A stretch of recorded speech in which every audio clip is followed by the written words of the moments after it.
Hello students, તમારું બધાનું સ્વાગત છે તમારી પોતાની યુટ્યુબ ચેનલ જેનું નામ છે નારાયણ કોમર્સ ક્લાસીસ. આજે આપણે લોકો કઈ કરવાના છીએ જે નાણાકીય પત્રકો બનાવવાના હતા. તમારે લોકોએ નાણાકીય પત્રકો તૈયાર કરવાના હતા. એનો દાખલા નંબર આવે છે આજે 55. આની અંદર આપણે લોકો શું શીખશું? તો કે આની અંદર આપણે લોકો શીખશું કે તુલનાત્મક પત્રકો કઈ રીતના બનાવાય છે. બરોબર છે. ઓલું આપણે લાસ્ટ ટાઈમ શીખ્યા હતા કે સામાન્ય માપના પત્રકો બનાવ્યા હતા. હવે એની તુલનાત્મક પત્રક કેમ બનાવવા? ઓકે, તો તુલનાત્મક પત્રકમાં તમે લોકો જુઓ દાખલાનો નંબર 55 જુઓ ફ્રેન્ડ્સ. 55માં દાખલામાં તમને શું આપ્યું છે એ જુઓ કે કુશલ કંપનીના નફા નુકસાન ખાતાનું તુલનાત્મક પત્રક તૈયાર કરો. નફા નુકસાન ખાતું યાદ આવે છે? ઊભું આપણે નફા નુકસાન ખાતું બનાવવાનું છે. એનું તુલનાત્મક પત્રક એટલે તમને લોકોને ધોરણ 12 કોમર્સની અંદરનું જે નફા નુકસાન ખાતું છે એ યાદ હોવું જોઈએ માય ડિયર ફ્રેન્ડ્સ. ન હોય ટેન્શન નહીં લેતા, પાછું આપણે લોકો બનાવશું અત્યારે નફા નુકસાન ખાતું અને એનું બનાવશું પાછું તુલનાત્મક પત્રક. ઓકે એવરીવન, ચાલો તો કરીએ છીએ. જય દ્વારિકા. ઇઝી ચેપ્ટર છે, માર્ક્સ રોકડા આવવાના છે ગાઈસ, યાદ રાખજો. લખો દાખલા નંબર 55, તુલનાત્મક નફા નુકસાન પત્રક.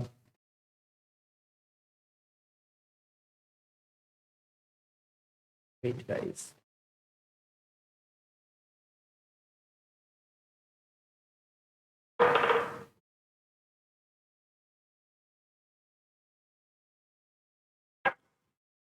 Easy, let's wait. તુલનાત્મક નફા નુકસાન પત્રક. અહીંયા આપણે લોકો બનાવીએ છીએ ગાઈસ તુલનાત્મક નફા નુકસાન પત્રક. એવરીવન, જય દ્વારિકા ધીશ. ઓમ નમો નારાયણા. Very good. યાદ આવે છે તુલનાત્મક નફા નુકસાન પત્રકમાં શું મળી? આપણે તુલનાત્મક પત્રક કઈ રીતના બનાવતા હતા?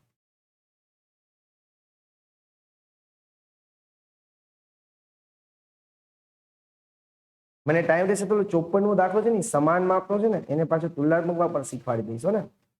ટેન્શન નહીં લેતા તમે લોકો. It's my duty to serve you the best. Yeah, આ ચેપ્ટર પણ આપણે કાલે પૂરું કરી નાખવું છો એટલે નવરા થઈ જાય આ ચેપ્ટરમાંથી પણ. તમને લોકોને બેસ્ટમાં બેસ્ટ પ્રોવાઈડ કરવાનું છે. થોડુંક મેં પણ મોડો કોર્સ બહાર પાડ્યો છે ગાઈસ, એના માટે હું પણ દિલગીર છું. કારણ કે મને પણ કોઈ આઈડિયા નહોતો આવતો કે હું ઓનલાઈન કોર્સ બહાર પાડું કે ન પાડું. એક તો ચેનલમાં સબસ્ક્રાઈબર વધતા નહોતા, કોઈ આપણા લેક્ચર જોવા આવતા નહોતા. પછી મને એમ થતું શું યુટ્યુબમાં વર્ક કરવું. પણ હવે એમ થયું કે કદાચ સંજોગ અત્યારે એવું આવ્યું છે મારે કે ઘરે બેસીને જ વર્ક કરવું પડે એમ છે. એટલે યુટ્યુબમાં લેક્ચર્સ પાછા અપલોડ કરવાનું મેં શરૂઆત કરી છે અને મને ખાસ ખાતરી છે કે તમે લોકો મને બહુ હેલ્પ કરશો. ચલો 1 નંબર 2 3 4 5 6 યાદ આવે ને? ઓકે, 3 4 5 કેમ ગોતશું આપણે? 4 - 3 કરવા. અને 6 કેમ કરવાનું? 5 / 3 × 100. યાદ આવે છે? અહીંયા આવશે વિગત. અહીંયા નોંધણી પાના નંબર. વર્ષ કયું આપ્યું છે? 18 ને 19. એ લોકો 31 12 18, 31 12 19. વધારો અથવા ઘટાડો રૂપિયામાં, વધારો અથવા ઘટાડો ટકાવારીમાં. યાદ આવે છે ને? 12માં આવું કર્યું હતું આપણે. ઓકે, ચાલો સૌથી પહેલા આપણે ઉપજો લઈએ લખતા. યાદ આવે છે? પેલા આપણે છે ને શું કરીએ? ફોર્મેટ બનાવી લઈએ પછી ટકાવારી બધું કાઢીએ. ક્લિયર? એટલે ફટાફટી થઈ જાય. ઉપજ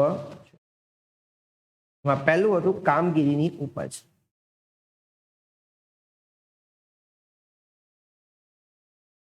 કાઉન્સમાં આપણે શું લખતા માય ડિયર ફ્રેન્ડ્સ? વેચાણ. તો જો જે વેચાણ કેટલું છે? ઓકે ઓકે, એ બાજુ છે ગાઈસ. મને એમ લાગતું હતું કે નહીં વાંધો આવે. 7,62,500 અને 8,50,000. બીજું અન્ય આવકો, અન્ય ઉપજો. તો જે નફા નુકસાન ખાતાની જમા બાજુ તમને અન્ય આવક આપી છે. એક તો કે ડિવિડન્ડ અને વ્યાજ, એ આપણી આવક છે. જમા બાજુ આપ્યું ને એટલે.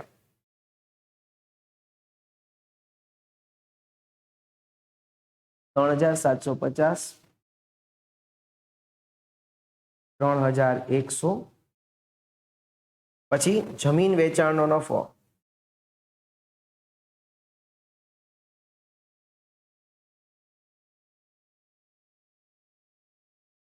એ પણ આપણી અન્ય આવક જ કહેવાય ગાઈસ.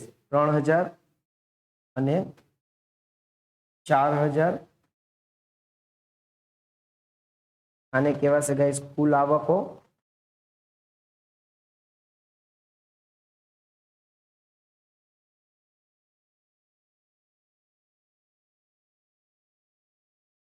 $7,62,500 વત્તા 3,750 વત્તા 3,000 એટલે 7,79,250. ભૂલ ચૂક લઈ ગઈ ગાઈસ, તમે લોકો એડજસ્ટ કરી લેજો. ખોટું મારાથી ઉતાવળે એકલો હોય એટલે થઈ ગયું હોય રેકોર્ડિંગ વખતે. 8,57,100. 7,69,250, 8,57,100. ઓકે. પછી બીજું હેડિંગ આવે છે ગાઈસ ખર્ચાઓ.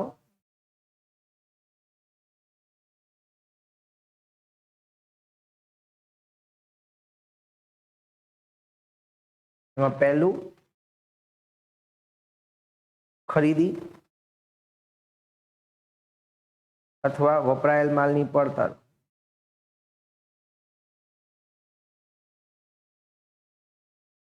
યાદ આવે ને? તો જો સામેની બાજુ છે ઉધાર બાજુ, વેચેલ માલની પડતર કેટલી છે? 4,50, 4,75,000.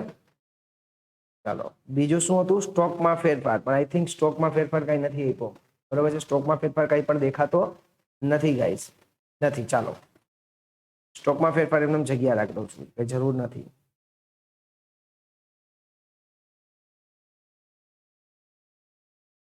ત્રીજું કર્મચારી લાભના ખર્ચા. યાદ આવે છે?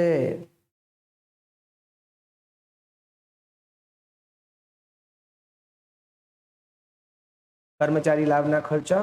ચાલો કર્મચારીનો પગાર કેવું કઈ આપ્યું છે? નથી આપ્યું. પછી ચોથું નાણાકીય ખર્ચા. નાણાકીય ખર્ચા એટલે કે વ્યાજ ને એવું બધું. હો,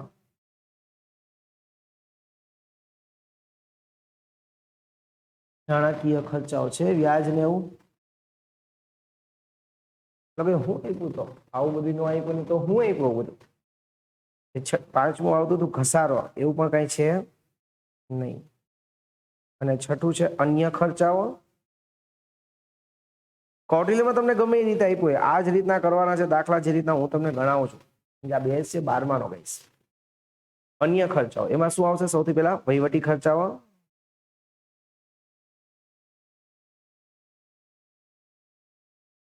$46,625, 47,990. વેચાણ ખર્ચા.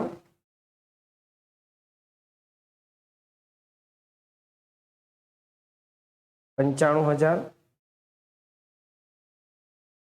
અને 1,04,500. અન્ય ખર્ચા.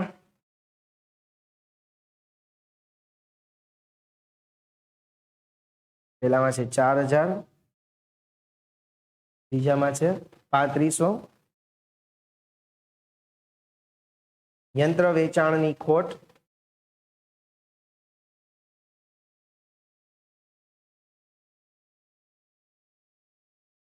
પેલા છે 1,250, એના પછી છે 400. આવક વેરો આપ્યો છે એ તમને બધાને ખબર છે કઈ રીતના થશે. પેલા કુલ ખર્ચાઓ કરવાનો.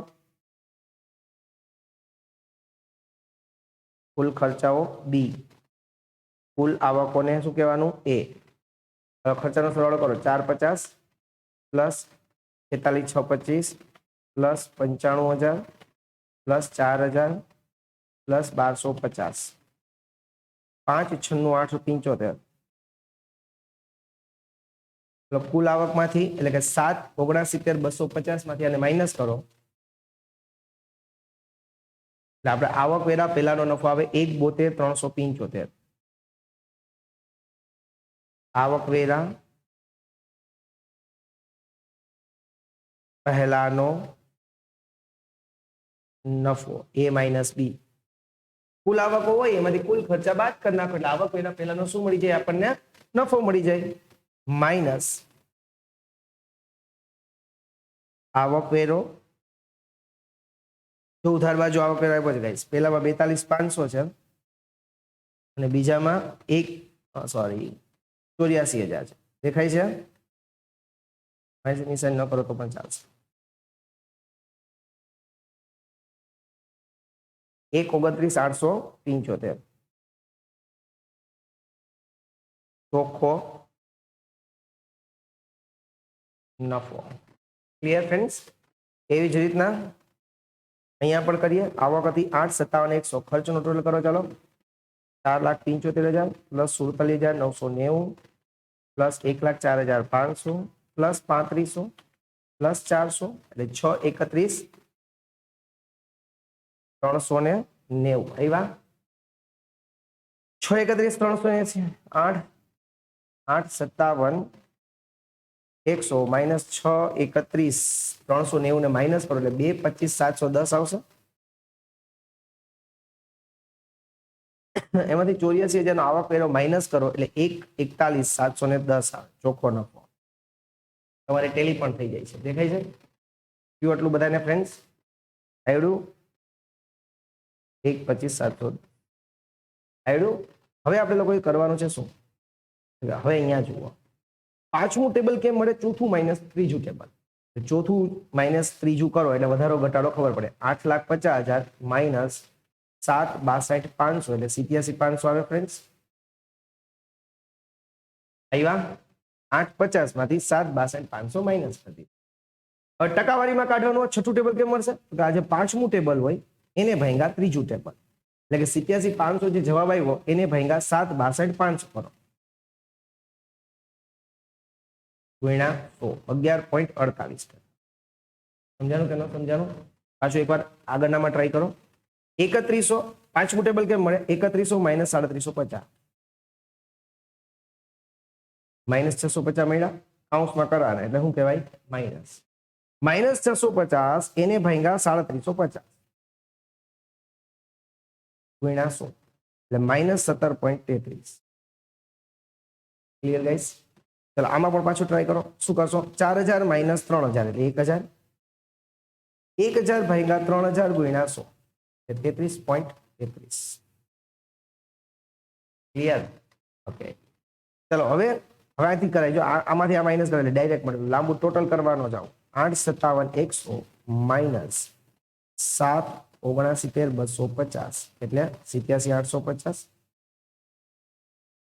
ટકાવારીનો અહીંયા સરવાળો કોઈ પણ જાતનો કરવાનો નથી. ટકાવારી એ જ રીતે કાઢવાની. 87,850 ભાંગ્યા 7,79,250 ગુણ્યા 100 એટલે 11.42% આવે છે. ખેડૂત બધાને ઓકે. આમાં પણ 4,75 માઇનસ 4,50 એટલે 25,000. 25,000 ભાંગ્યા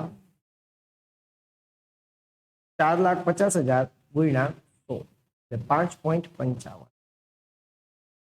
આવડી ગયું ને બધાને? ગુડ. 47,990 માંથી 46,625 માઇનસ કરો ભાઈ